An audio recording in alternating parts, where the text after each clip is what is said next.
Mereka yang ingin mendapatkan mutiara dari laut harus menyelam jauh ke dalam untuk mengambilnya, sebab dengan hanya berenang di antara ombak dangkal di dekat pantai, lalu mengatakan bahwa laut tidak memiliki mutiara dan semua cerita tentang keberadaan mutiara adalah palsu, hanyalah tanda kebodohan semata. Nah, ini seperti sebuah bahasa kiasan bahwasanya mereka yang ragu-ragu, tidak bisa menyadari, tidak bisa melihat keilahian dalam diri Bhagawan Sri Satya Sai Baba itu diilustrasikan sebagai orang yang ingin menemukan mutiara, tetapi ia hanya berenang di tepian saja, ia hanya berenang di permukaan saja tanpa mau menyelam ke dalam dan melihat kebenaran sejatinya. Orang-orang yang tidak percaya dengan Bhagawan Sri Satya Sai Baba tetapi tidak melakukan kajian, tidak mau masuk ke dalam membaca pesan dan ajaran beliau, membaca kisah-kisah beliau, dan hanya mengandalkan dari omongan atau kesimpulan orang lain, itu diibaratkan dengan orang yang hanya suka berenang di permukaan lalu menyangkal bahwasanya di dalam samudra tersebut ada mutiara. Ini adalah video tentang opini, analisa, dan sudut pandang yang kemungkinan bisa sama atau bahkan jauh berbeda dari apa yang Anda pikirkan. Maka, hargai perbedaan dan silahkan tulis sudut pandang Anda di kolom komentar. Om Swastiastu. Baik, setelah di video terakhir kita coba membahas tentang berbagai jenis awatara, di mana selama ini dari apa yang pernah kita pelajari semenjak duduk di bangku sekolah dasar ketika pertama kali diperkenalkan tentang agama Hindu, khususnya yang menyoal tentang awatara ini, kita mungkin hanya diperkenalkan atau mengetahui tentang satu jenis awatara yang disebut sebagai Dasalila awatara, yakni yang dimulai dari Matsya awatara, Kurma, Waraha, dan seterusnya, hingga akhirnya nanti disebutkan bahwa di zaman kali ini akan muncul seorang awatara yang dikenal dengan nama Kalki awatara, yakni di zaman kali. Tapi ketika kita coba mengebit susastra lain, ternyata di sana juga dijelaskan ada beberapa jenis awatara yang lain. Seperti misalkan ada Purusa awatara, ada Guna awatara, ada Yuga awatara, ada Sakyasya Wesa awatara. Bahkan yang mungkin agak mengejutkan bagi beberapa orang adalah bahwasanya para light bearer atau pembawa pesan para nabi dalam umat agama lain juga bisa dikategorikan sebagai awatara, yakni di jenis Satya Wesya awatara. Misalnya seperti Yesus atau Nabi, kan? Itu Buddha juga disebutkan sebagai awatara. Nah, di zaman kali ini, sebagaimana kita ketahui bahwasanya ada juga beberapa pribadi, beberapa orang yang dianggap oleh para pemeluknya itu sebagai seorang awatara. Sebagaimana yang disebutkan oleh Bhagawan Sri Satya Sai Baba bahwasanya pada zaman kali semua awatara itu bisa dikatakan sebagai Kalki awatara. Tidak merujuk pada ciri-ciri fisik yang disebutkan bahwasanya ia adalah seorang ksatria penunggang kuda putih yang bersenjatakan pedang, karena itu adalah sebuah bahasa kias yang perlu kita kaji kembali, kita kupas, tidak secara tekstual tetapi secara kontekstual. Apakah itu benar atau tidak, tentu kita akan menunggu kelanjutannya, karena ini baru kalau menurut susah teks kita baca bahwasanya umur Kali Yuga dikatakan akan berusia sekitar 432.000 tahun, sedangkan pada saat ini di tahun 2022 kita mungkin baru menjalani umur masa Kali Yuga ini sekitar 5.100 sekian tahunnya, karena Kali Yuga dimulai pada saat Raja Parikesit dinobatkan menjadi raja di Hastinapura ketika Sri Krishna mengakhiri lila keawataraan beliau dan kembali ke dunia rohani pada sekitar tanggal 17 sampai 18 Februari 3102 sebelum Masehi. Jadi tinggal ditambahkan saja 3102 tambah 2022. Sekianlah umur Kali Yuga. Tetapi di lain sisi ada juga yang mengatakan bahwasanya Kali Yuga akan segera berakhir. Kali Yuga tidak dilihat dari umur tahun Masehinya, yakni 432.000 tahun. Tetapi zaman sekarang sudah dikatakan adalah sebagai akhir dari Kali Yuga. Ini sebuah opini pendapat dari beberapa yogi, juga beberapa guru spiritual, dan kita sebagai seorang yang awam tentu tidak bisa mengiyakan, membenarkan, tidak juga bisa menyangkal kebenarannya. Jadi ya, kita tunggu saja. Tidak penting juga untuk meributkan apakah sekarang menjadi awal Kali Yuga ataupun akhir Kali Yuga, sebab endingnya nanti kita akan lihat sama-sama. Ya, semoga diberikan kesempatan, walaupun umur manusia di zaman kali ini mungkin hanya bertahan sekitar 80 atau 100 tahun saja sudah meninggal, tetapi ya mudah-mudahan kita bisa jika memang harus mengambil reinkarnasi kembali pada saat itu, semoga kita dipertemukan dengan Kalki Awatara. Nah, pada kesempatan kali ini apa yang ingin saya sampaikan adalah tentang kemunculan atau eksistensi dari Bhagawan Sri Satya Sai Baba yang oleh beberapa pemujanya dikatakan sebagai Yuga Awatara atau Kali Yuga Awatara. Walaupun dari zaman kali ini Awatara itu sudah muncul beberapa kali. Kita mulai misalkan dari terakhir kali di zaman Dwapara Yuga itu kan Sri Krishna yang muncul. Kemudian memasuki zaman kali ada kepribadian Sang Buddha muncul sebagai awatara di zaman Kali Yuga. Dilanjutkan dengan Sankaracarya yang juga diimani, diyakini sebagai inkarnasi langsung dari Dewa Siwa yang memerankan diri sebagai tokoh spiritual guru besar ajaran Hindu ini. Lantas Sri Chaitanya Mahaprabhu yang juga diyakini oleh beberapa pengikutnya sebagai inkarnasi langsung dari Sri Krishna, Sri Radha Krishna yang menurun kembali untuk membawakan pesan tentang Harinam Sankirtan Mahayajna, di mana cara sederhana yang bisa dilakukan untuk melakukan kontemplasi, melakukan pendekatan keterhubungan dengan Tuhan Yang Maha Esa adalah dengan cara menyanyikan nama-nama suci Tuhan Yang Maha Esa. Ya, sebagaimana yang kita dapati sekarang di zaman kali, kenyataannya memang di beberapa agama dan keyakinan cara inilah cara yang paling efektif, cara yang paling sederhana yang bisa dilakukan oleh umat beragama untuk bisa melakukan keterhubungan dengan Tuhan. Walaupun ini bukanlah satu-satunya cara, dalam artian tentu saja di antara 4 jalan yang disediakan oleh Tuhan, yakni jalan Karma Marga, Bhakti Marga, Jnana Marga, dan Yoga Marga, itu tetap bisa dilakukan. Dan dari masing-masing keempat cara tersebut juga dijamin bahwasanya jika kita serius menekuni jalan tersebut, maka akan mendapatkan hasil yang sama. Sebagaimana disebutkan dalam Bhagavad Gita, bahwa sejauh mana seseorang menyerahkan diri padaku, maka sejauh itulah rahmat yang akan diberikan. Dengan jalan atau cara apapun mereka menemuiku, maka di jalan tersebutlah aku juga akan menemui mereka. Kan demikian. Jadi ya, di mana-mana ada Tuhan, dengan cara apapun ketika kita menjalaninya dengan kesungguhan, Tuhan pasti menjawabnya.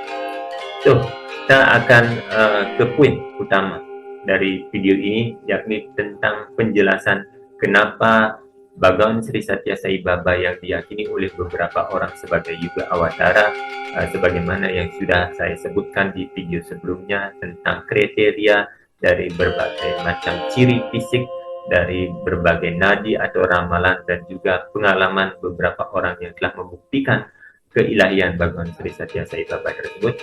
Tetapi di lain sisi, dalam perguruan kelompok Sampradaya Hare Krishna, Bhagawan Sri Satya Sai Baba sama sekali tidak pernah dianggap dan tidak diakui sebagai seorang awatara. Nah, kita sekarang akan kulik, kita akan coba meneliti ke dalam alasan utama yang menjadikan para pengikut dari ajaran Srila Prabhupada ini tidak mengakui keberadaan Bhagawan Sri Satya Sai Baba sebagai Yuga Awatara. Beberapa dari Anda mungkin akan heran, kenapa pengikut ajaran Srila Prabhupada atau ISKCON tidak mau dan tidak pernah bisa menerima, apalagi mengakui kalau Bhagawan Sri Satya Sai Baba adalah seorang avatar.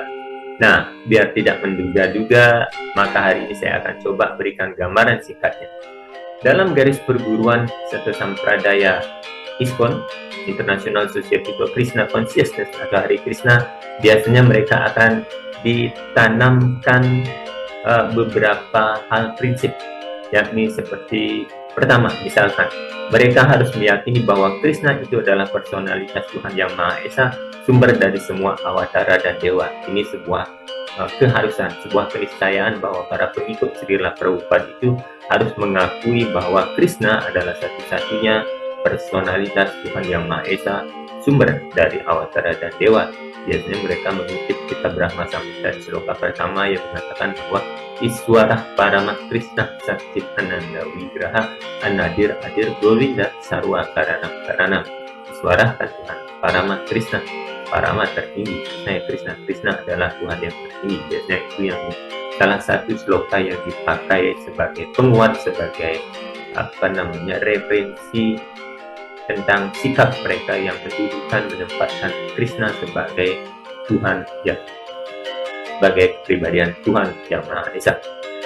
Hal kedua, yakni pengajaran dalam garis perguruan ini harus berlandaskan pada 3 sumber utama, yakni guru, sadhu, dan sastra.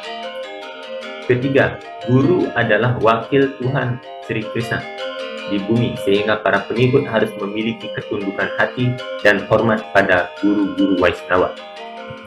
Selanjutnya ada hal keempat, yakni pengikut Hari Krishna ditanamkan untuk bisa menjalani 4 prinsip, yakni pertama, tidak makan daging, tidak makan ikan dan telur. Prinsip ini selalu terkait dengan bagaimana mereka menghargai kehidupan. Prinsip yang kedua, yakni tidak mabuk-mabukan. Ketiga, tidak berjudi, dan keempat, tidak berzina. Jadi prinsip ini begitu ketat ditanamkan di para pengikut yang baru masuk mau mengikuti ajaran kelompok sampradaya Hari Krishna ini. Jadi ya cukup ketat juga, sehingga bagi saya sangat tidak beralasan ketika ada fobia, ada sebuah ketakutan dari beberapa orang atau sekelompok orang yang menakuti bagaimana halnya jika kelompok sampradaya Hari Krishna ini sampai berkembang pesat dan diikuti oleh beberapa penganut Hindu, sehingga menjadikan Hindu Nusantara tersebut terbakar. Saya kira ini adalah tantangan yang cukup berat dan tidak semua orang bisa melakukan 4 prinsip utama seperti hidup bervegetarian, tidak makan ikan, daging, tidak mabuk-mabukan, tidak berjudi, dan juga tidak berzina. Nah, dan kelima ada yang disebut sebagai etika Vaishnava, yakni 10 jenis kesalahan Vaishnava yang bisa membuat mereka aparat dan dieliminasi dari kesempatan pergi ke dunia rohani jika mereka coba-coba melanggar etika. Di sana juga ada etika Vaishnava yang cukup berat, di mana salah satunya adalah menghormati para Vaishnava, para pemuja Sri Wisnu, atau menghormati para dewa. Di sana sebenarnya dijelaskan dengan cukup baik, tapi dalam pelaksanaannya di lapangan memang menjadi sedikit bias, bahwasanya mereka hanya menghormati, mereka hanya humble pada senior atau sekelompok orang dalam keyakinannya, tetapi di luar tersebut yang tidak menjadi pemuja Sri Krishna itu dipandang sebelah mata. Ada beberapa oknum ya, saya tidak menjudge semuanya, tetapi that's reality, itulah fakta yang terjadi di lapangan. Nah, dari kelima hal pokok ini sekarang kita fokus ke nomor 2 dan nomor 3, yakni tentang bagaimana pengikut Hari Krishna ini harus tunduk hati pada hal yang bernama guru, sadhu, dan sastra, yang harus selalu dipakai rujukan dalam mereka menerima sesuatu, sebab guru dikatakan sebagai wakil Tuhan di bumi, sehingga semua pengikut harus bisa tunduk hati menerima apapun yang disampaikan guru sebagai sebuah kebenaran mutlak. Terlebih apa yang disampaikannya itu merujuk pada sastra dan juga sadhu yang mereka anggap cukup bona fide. Maka tentu tidak mengherankan jika kemudian pada saat Srila Prabhupada, founder dari gerakan ini, mempertanyakan, menyanggah, bahkan mendikte Bhagawan Sri Satya Sai Baba tentang pengakuannya sebagai seorang awatara di zaman Kali yang dimuat dalam majalah Blitz, sebuah portal pemberitaan mainstream yang biasanya memuat tentang investigasi secara faktual, tajam, dan terpercaya. Dalam tabloid yang terbit di tanggal 9 November 1976 itu tertulis headline yang cukup besar, God is an Indian, God lives in India, ditulis oleh seorang jurnalis senior, Mr. K.K. Karanjia, yang sangat beruntung mendapatkan wawancara eksklusif selama 2,5 jam dengan Bhagawan Sri Satya Sai Baba. Sekarang kita akan coba untuk melihat sedikit sekilas tentang apa-apa yang ditulis di tabloid mingguan The Blitz ini, yang ditulis oleh seorang wartawan senior, Mr. Karanjia, di mana di sana ada banyak pertanyaan yang diajukan oleh Mr. Karanjia ini, yang dirinya sendiri mengakui merasa diri sebagai seorang yang ateis, magis, yang sudah berada dalam kebimbangan, tidak lagi percaya bahwa Tuhan itu ada. Tetapi ketika dia bertemu dengan Bhagawan Sri Satya Sai Baba, mengajukan beberapa pertanyaan, dan semua pertanyaan tersebut dijawab secara gamblang, tuntas, dan lugas oleh Bhagawan Sri Satya Sai Baba. Dan ini mengubah pandangan seorang Mr. Karanjia, sehingga apa yang dirasakannya tersebut, pengalaman dan wawancara yang pernah diterimanya dari Bhagawan Sri Satya Sai Baba tersebut, kemudian ditulis dalam majalah tersebut. Beberapa bagiannya juga dijadikan sebuah buku, dan ini sangat booming sekali. Pemberitaannya itu sampai menjangkau negara-negara Eropa hingga ke Amerika Serikat, ya, tempat di mana Srila Prabhupada mendirikan organisasi ISKCON ini. Berita tersebut sampai kepada Srila Prabhupada, disampaikan oleh muridnya yang ingin meminta penjelasan tentang artikel tersebut, yang mengatakan bahwa juga awatara di zaman tadi itu sudah muncul dalam wujud Bhagawan Sri Satya Sai Baba. Hal yang mana menurut para muridnya itu sangat bertentangan, tidak bersesuaian dengan penjelasan Srila Prabhupada. Nah, di sanalah murid-murid Srila Prabhupada, khususnya Pradyumna, itu menanyakan, meminta kejelasan, meminta klarifikasi pandangan Srila Prabhupada tentang hal tersebut. Nah, inilah yang akan menjadi topik kita selanjutnya, alasan yang dijadikan pokok atau dasar penolakan masyarakat kesadaran Krishna terhadap Bhagawan Sri Satya Sai Baba sebagai seorang awatara.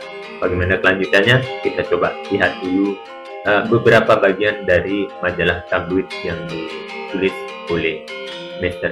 Karanjia Sai Baba.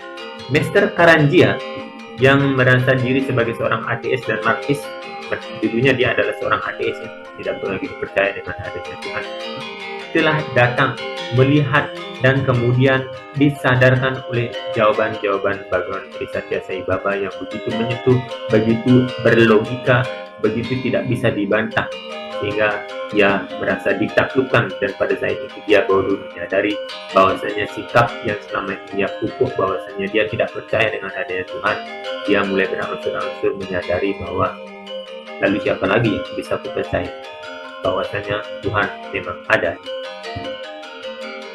Dalam bab pendahuluan dari God Lives in India, yang kemudian beberapa artikelnya disusun menjadi sebuah buku, itu Mr. Karanjia menulis, bagi para pemuja Baba, Avatar telah datang untuk memberikan solusi dan obat bagi dunia yang hidup dalam teror bencana nuklir.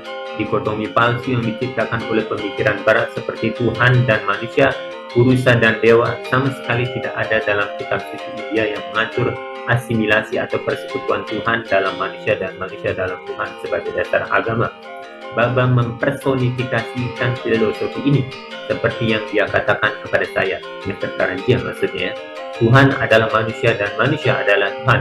Kita semua memiliki sesuatu dari Tuhan, percikan ilahi di dalam diri kita. Semua manusia adalah ilahi seperti halnya diriku, dengan roh yang diwujudkan dalam daging dan tulang manusia.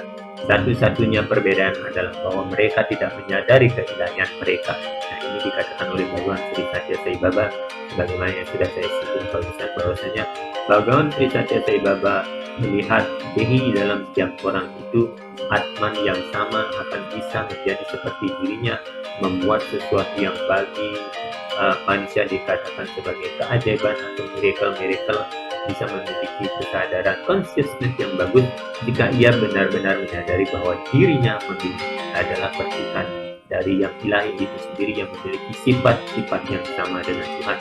Mereka hanya perlu menyadari menggali dan menumbuhkan hal tersebut, menghapus, menghilangkan debu-debu yang menyelubungi pikiran mereka akan kesadaran Tuhan tersebut.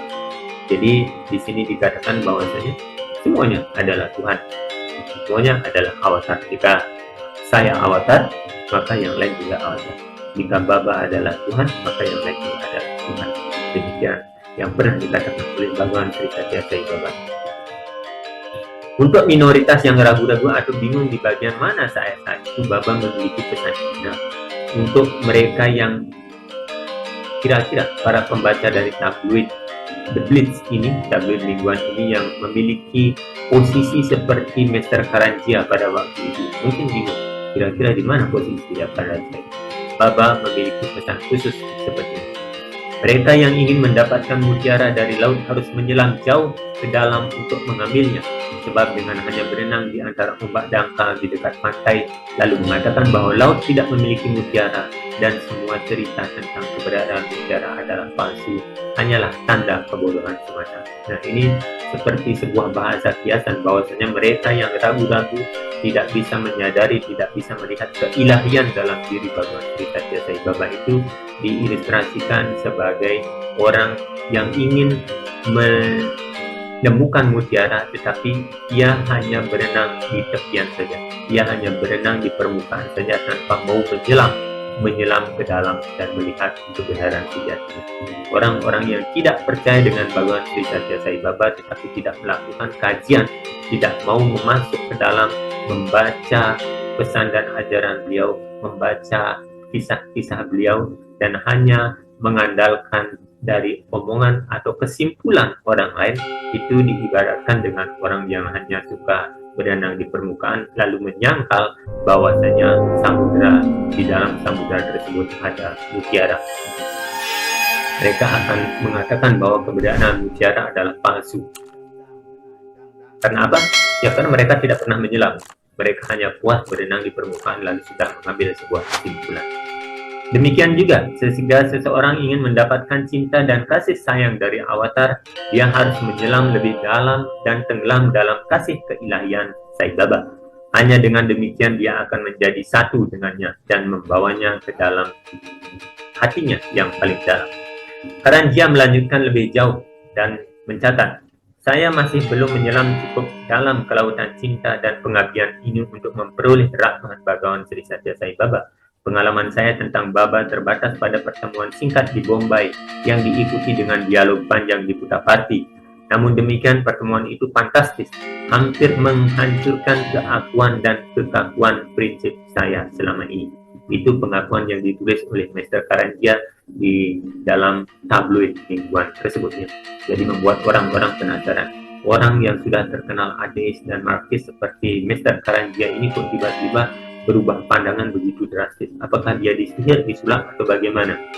Artinya orang-orang membaca tabloid tersebut. Dan dari tabloid tersebut yang berisi tentang pertanyaan dan jawaban yang diberikan oleh Bhagawan Sri Satya Sai Baba, banyak orang jadinya tercerahkan, khususnya orang-orang ateis yang memiliki posisi yang sama seperti Mr. Karanjia.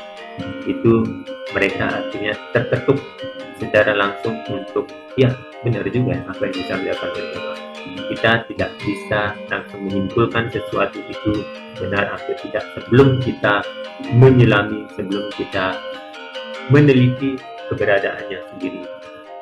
Menggambarkan pengalaman yang menghancurkan ini pada satu titik, Mr. Karanjia menulis, Baba tidak hanya memancarkan pancaran kuat dari apa yang dapat saya gambarkan sebagai cinta dan rahmat spiritual, tetapi juga membuat saya takjub dengan pengetahuan tentang perkembangan paling personal yang mempengaruhi hidup dan pekerjaan saya. Jadi di dalam sesi wawancara tersebut, Baba bahkan melihat dengan jelas kehidupan Mr. Karanjia dari masa lalunya hingga masa depannya. Baba dapat membaca pikiran Mr. Karanjia bahkan sebelum dia mengajukan pertanyaan, jawaban yang diharapkan oleh Mr. Karanjia itu sudah dia dapatkan. Dia tampaknya juga tahu sebelumnya pertanyaan yang saya rencanakan untuk diajukan. Segera setelah saya mulai bertanya, dia akan menghentikan saya dengan tepukan lembut di lutut untuk mulai menjawabnya. Saya tidak pernah menyelesaikan pertanyaan, namun tetap saja saya mendapatkan semua jawabannya secara sempurna. Nah, itu adalah pengalaman-pengalaman yang ditulis oleh Mr. Karanji yang kemudian dibukukan, dimuat dalam tabloid Blitz, yang benar-benar membuat orang curious, membuat orang rasa ingin tahu dan penasarannya. Begitulah pengalaman yang mengubah hidup Tuan Mr. Karanji, dan pertanyaan yang diajukan mencakup beberapa topik, mulai dari mengapa Tuhan mengambil bentuk manusia hingga apa yang menyusahkan manusia hari ini, dan mengapa Baba menciptakan hal-hal material seperti cincin dan jam, hingga apa cara paling pasti untuk menyelamatkan planet ini sekarang. Itu berbagai jenis pertanyaan yang dikemukakan oleh Mr. Karanji kepada Bhagawan Sri Satya Sai Baba. Dan juga pertanyaan mengapa Baba melakukan keajaiban-keajaiban tersebut, hingga apa rahasia inkarnasi dari 3 Sai ini, yaitu Trinity Sai, yang dimulai dari Sirdi Sai Baba, Satya Sai Baba, dan akhirnya nanti dan sebagaimana yang pernah beliau katakan bahwa beliau akan mengambil reinkarnasi kembali dalam nama dan wujud sebagai Prema Sai Baba. Masalah hari ini dan jalan keluarnya, Baba telah menjawab semua hal tersebut dengan sangat jelas dan terang benderang. Berikut ini adalah beberapa pertanyaan yang secara langsung berkaitan dengan diskusi 9 November yang telah saya tangani sampai sekarang dalam artikel 3 bagian ini. Ini kita coba kebit beberapa bagian dari tabloid mingguan The Blitz yang begitu famous, begitu terkenal pada saat itu ya, di November tahun 1976. Mr. Karanji bertanya, situasi yang ada didorong oleh kekuatan jahat menuju kehancuran seperti yang telah Anda analisis dengan benar, nampaknya menunjukkan keniscayaan perang tipe Mahabharata lainnya. Apakah ini berarti bahwa keselamatan yang engkau kerjakan hanya dapat terwujud setelah perang yang menghancurkan atau merusak? Baba kemudian menjawab, kejahatan harus disingkirkan sebelum bencana seperti itu terjadi. Akan ada perang kecil dan pertempuran kecil. Tentu saja ini tidak dapat dihindari dalam keadaan saat ini. Tapi hari ini seperti yang saya katakan, kejahatan begitu meluas sehingga umat manusia sendiri akan dihancurkan dalam bencana nuklir hingga terjadi perang dunia. Untuk mencegah malapetaka seperti itulah avatar ini datang, yaitu untuk meningkatkan kesadaran manusia di atas sindrom kemarahan, kebencian, kekerasan, dan perang yang ada, dan menyelamatkan dunia dari bencana. Ini hanya dapat dicapai dengan membangun kembali persaudaraan umat manusia melalui Weda, sastra, dan semua agama dengan pengkhotbah dharma mereka. Ini akan membebaskan umat manusia dari rantai karma. Biarlah keyakinan yang berbeda ada, biarlah mereka berkembang, biarkan kemuliaan Tuhan dinyanyikan dalam semua bahasa dan berbagai nada. Idealnya seperti itu. Hormati perbedaan antara keyakinan dan akui mereka sebagai hal yang sah sejauh ini tidak memadamkan api persatuan. Itu yang dikatakan menjadi jawaban dari Bhagawan Sri Satya Sai Baba tentang pertanyaan Mr. Karanji, bagaimana kekhawatiran masyarakat pada waktu itu pun di tahun 1976 itu isu-isu tentang perang nuklir itu akan terjadi. Seperti yang terjadi pada saat perang Baratayuda Mahabharata itu ditakutkan akan terjadi lagi di zaman kali ini, sebuah penghancuran besar-besaran. Tapi Baba meyakinkan bahwa untuk itulah kemunculan awatara ini datang pada zaman kali untuk mencegah adanya perang nuklir. Itu tahun 76 beliau sudah mengatakan demikian, dan kita terbukti di tahun 2022 ini bagaimana perang desas-desus tentang perang antar negara yang ingin menggunakan nuklir itu ingin dilakukan, antara perang Rusia dengan Ukraina, antara Rusia dengan NATO, kemudian ada Korea Utara dengan Korea Selatan, dengan Rusia lagi, banyak pokoknya. Di tahun 2022 ini menjelang tahun 2023 yang katanya gelap, itu banyak terjadi hal-hal yang mungkin akan menjadi penyaringan besar-besaran. Ya, mungkin kita berdoa saja semoga itu tidak terjadi. Semoga sebagaimana yang pernah dikatakan oleh Bhagawan Sri Satya Sai Baba, bahwasanya beliau datang salah satunya untuk mencegah adanya perang besar seperti zaman dulu, perang yang bisa menghancurkan kemanusiaan. yakni perang nuklir. Pertanyaan selanjutnya dari Mr. Karanjia. Apa solusi untuk konflik yang meningkat antara kekayaan dan kekuasaan di satu sisi dan kemiskinan dan kelemahan di sisi yang lainnya? Baba kemudian menjawab, transformasi keduanya menjadi satu persaudaraan kooperatif dalam hal kesetaraan tanpa persaingan dan konflik. Ini hanya dapat dihasilkan dari kebenaran dan kasih. Masalah utamanya adalah menggabungkan dua kelas menjadi satu kelas tunggal. Masalahnya bagaimanapun adalah menyatukan mereka pada basis atau platform yang sama. Orang kaya hidup terisolasi dalam keadaan atau kondisi tertentu, sedangkan orang miskin juga sama-sama terisolasi di negara bagian atau kondisi lain. Bagaimana kita menyatukan mereka? Saya melakukannya dengan banyak cara yang halus, dengan mendobrak penghalang kekayaan dan kemiskinan, dan menciptakan perasaan kesetaraan dan kesatuan antara si miskin dan si kaya. Di ashram ini, Anda menemukan mereka hidup dan bekerja bersama, bahkan melakukan pekerjaan kasar dengan syarat kesetaraan penuh. Tidak ada perbedaan apapun atau fasilitas khusus apapun untuk orang kaya. Mereka hidup, makan, bekerja, beribadah, dan tidur seperti orang miskin. Semua hidup seperti komunitas pekerja untuk berbagai pertapaan bersama di ashram. Meskipun disiplin ketat kami, industrialis dan pengusaha ingin datang ke sini. Kenapa? Karena mereka mendambakan ketenangan pikiran di luar kenyamanan fisik yang tidak dapat dibeli atau disediakan oleh kekayaan dan kekuasaan di bumi. Jadi kita membuka bagi mereka dunia baru yang indah dari harta spiritual, dan mereka harus mengorbankan keinginan dan kenyamanan materi. Misi saya adalah menunjukkan kepada mereka jalan menuju kedamaian pikiran yang diinginkan semua orang, kaya ataupun miskin. Dalam proses evolusi spiritual itu, sang pencari belajar bahwa keadaan bahagia ini tidak dapat dibeli dengan uang di toko atau dihadiahkan kepada seseorang oleh siapapun kecuali oleh dirinya sendiri. Itu hanya bisa datang dari sumber universal keilahian, Tuhan yang tinggal di dalam, yang merangkul orang kaya maupun orang miskin. Konsep ini menciptakan persekutuan bersama, persaudaraan, memberi dan menerima antara si kaya dan si miskin. Mereka yang memiliki terlalu banyak wajib melepaskan keinginannya yang tidak perlu, sedangkan mereka yang memiliki terlalu sedikit harus memenuhi kebutuhannya. Lagi pula, dalam istilah spiritual, semua umat manusia termasuk dalam satu kelas, kasta ataupun agama yang sama. Prinsip-prinsip ilahi di masing-masing dan semuanya berasal dari Tuhan yang satu dan sama. Kesatuan mendasar ini harus dimanifestasikan kepada mereka melalui kontak langsung dengan realitas spiritual dan kekuatan cinta persuasif yang meluas, sampai mereka menjadi bagian dari agama universal tentang kerja, ibadah, dan kebijaksanaan. Misi saya adalah menegakkan kembali hukum spiritual, bahwasanya hanya ada satu Tuhan, satu agama, dan satu bahasa yang merangkul satu kemanusiaan. Saya hanya mengajarkan satu agama yang dilandasi cinta kasih untuk semua, sebab hal inilah yang hanya dapat mengintegrasikan umat manusia ke dalam persaudaraan manusia di bawah keesaan Tuhan yang satu. Saya hanya tahu satu bahasa hati di luar pikiran dan intelek yang menghubungkan manusia dengan manusia dengan Tuhan, sehingga menciptakan saling pengertian, kerjasama, dan kehidupan masyarakat yang damai dan harmoni.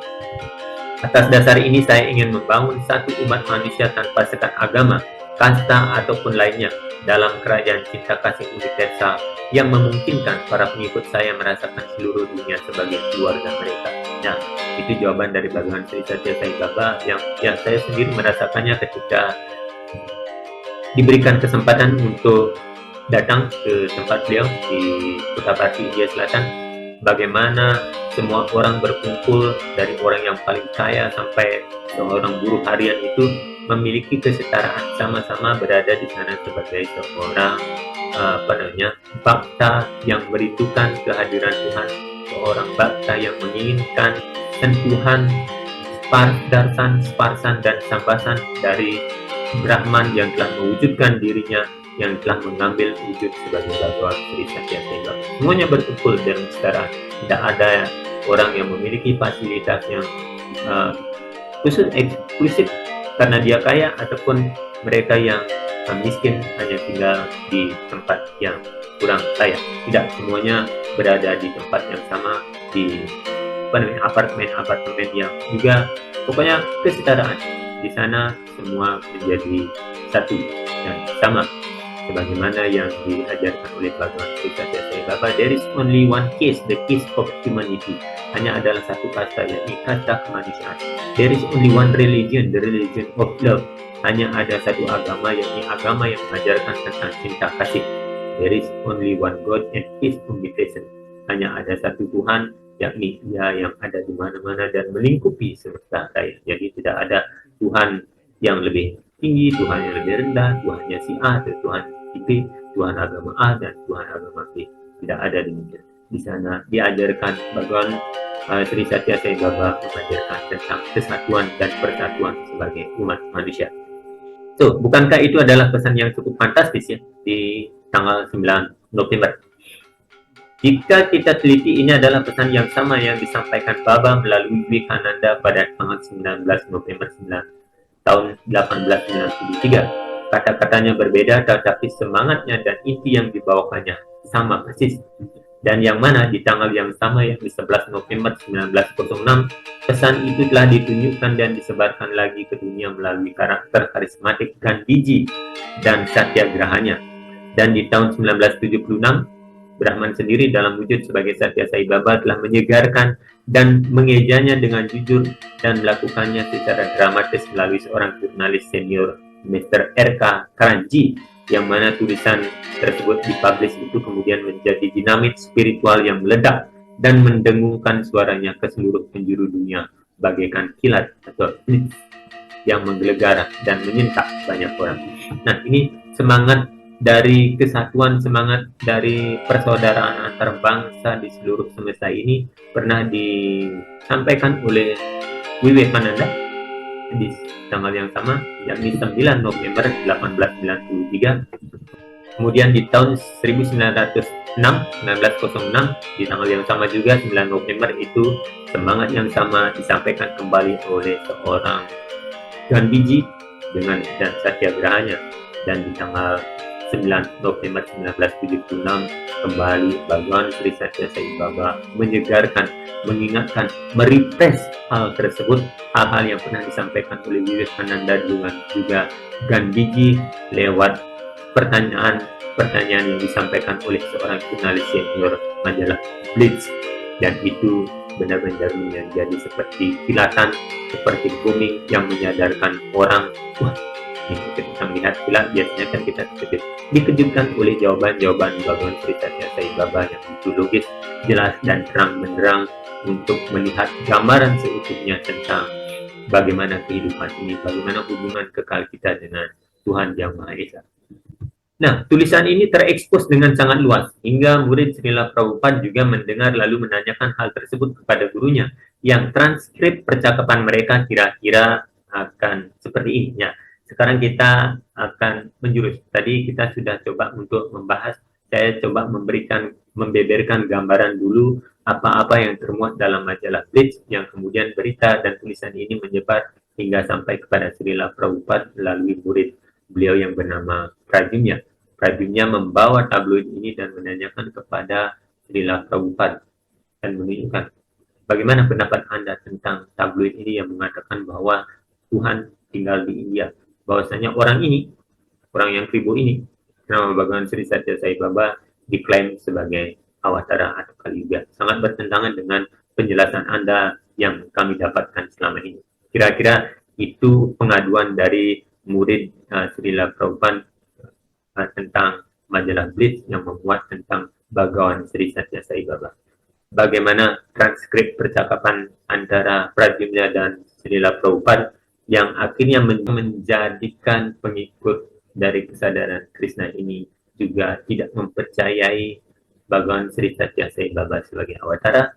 Kita akan lanjutkan nanti di video kedua karena transkripnya cukup panjang dan juga ada beberapa kejanggalan yang perlu saya underline, saya garis bawahi nanti untuk menjadi perenungan kita bersama. Tetapi sekali lagi jangan baperan, jangan saya oke-oke saja ketika Bhagavan Sri Satya Sai Baba, guru master spiritual saya, tidak diakui sebagai seorang awatara. Saya fine saja. Dan saya kira nanti sahabat-sahabat saya, saudara-saudara saya di Hari Krishna juga bisa berbesar hati ketika saya coba untuk memberikan gambaran di mana kekeliruan atau hal-hal yang bagi saya tidak sesuai dengan opini yang selama ini dipegang oleh beberapa dari saudara sekalian yang menjadikan Anda memiliki kesimpulan yang bagi saya kurang tepat. Silakan ditunggu video tersebut, dan ya, saya kira itu saja dulu untuk kesempatan kali ini, sebagai awal untuk membuka diskusi kita tentang teka-teki kenapa sampai hari ini banyak orang meragukan, khususnya pengikut Sampradaya Hari Krishna yang tidak bisa mengakui dan menganggap Bhagawan Sri Satya Sai Baba sebagai seorang avatar. Itu ya. Terima kasih sudah menonton. Jangan lupa subscribe, like, dan komen. Om Santi Santi Santi Om Sri Satya.